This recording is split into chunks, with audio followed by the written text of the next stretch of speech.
मूल बजट की राशि खर्च नहीं हो पा रही है और हम लोग एक वित्तीय वर्ष में 3 अनुपूरक बजट लेकर आए हैं। अध्यक्ष महोदय, ग्रामीण कार्य विभाग अपने मूल बजट की लगभग आधी राशि खर्च नहीं कर पाई है और इस बार उन्हें 17.58 यानी 1717 करोड़ रुपए के आसपास आवंटन किया गया है। और जब मैं विधायक बना था तो मैंने सबसे पहले हमारे डुमरी में एक संकीर्ण पुलिया है, मैंने 1 साल पहले ही उसका अनुशंसा करके भेजा है महोदय, आज तक वह निर्माण नहीं हो पाया है और नित्य आए दिन उसमें हादसे होते रहते हैं। तो मेरा यही मानना है कि जब पूर्व में जो राशि इनको आवंटन किया जाता है उस राशि को ठीक से खर्च नहीं कर पाते और पुनः इस राशि का आवंटन किया गया, इसके बाद तो मुझे लगता है 1 महीने का समय बचेगा। तो ऐसे में मुझे नहीं लगता कि इस राशि का सही से खर्च हो पाएगा। यह महज एक विभाग का नहीं, सभी विभागों का लगभग यही अनुमान है। महोदय, मैं थोड़ा सा CD रेशियो पर बात करना चाहूंगा, क्योंकि CD रेशियो किसी भी राज्य की आर्थिक सेहत का थर्मामीटर होता है।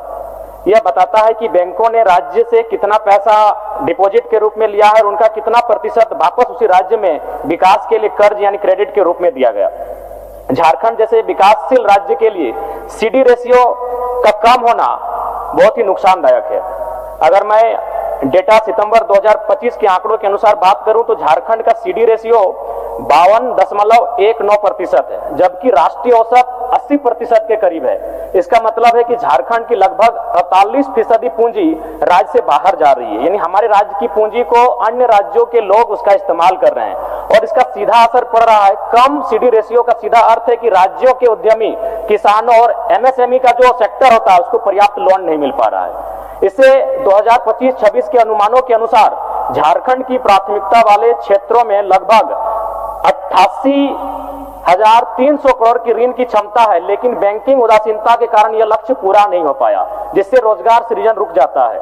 साथ ही साथ प्रति व्यक्ति आय और GDP पे इसका सीधा असर पड़ता है। जब बैंकों से क्रेडिट फ्लो कम होता है तो निवेश घटता है, इससे राज्य की GSDP दर धीमी हो जाती है।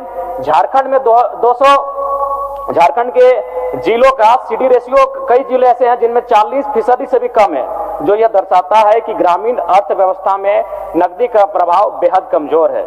अतः मेरा मानना है अध्यक्ष महोदय, चूंकि माननीय वित्त मंत्री काफी अनुभवी और सुलझे हुए मंत्री हैं और मैं आशा करता हूं कि उनके नेतृत्व में झारखंड का CD रेशियो कम से कम 60% से 70% लेकर आना होगा, नहीं तो फिर राज्य अपनी विशाल खनिज संपदा के बावजूद आर्थिक रूप से पिछड़ा रहेगा।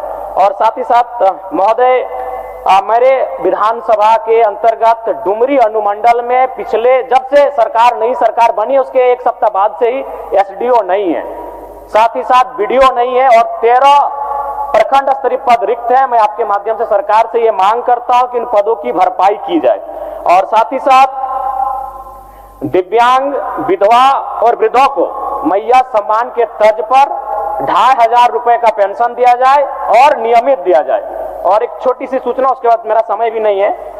1984 सिख हिंसों में दिल्ली व कानपुर के बाद तत्कालीन धनबाद के चास एक बड़ा स्थल था जहां भारी लूटपाट, आगजनी और 72 से अधिक मौतें हुई थी। 41 वर्ष बीतने के बावजूद पीड़ितों को समुचित न्याय नहीं मिला है। अतः उच्च न्यायालय के आदेश से गठित 1 मैन कमीशन को संसाधन देकर शीघ्र उचित मुआवजा, नौकरी, पेंशन बहाली और प्रशासनिक सहयोग सुनिश्चित किया जाए। धन्यवाद अध्यक्ष महोदय।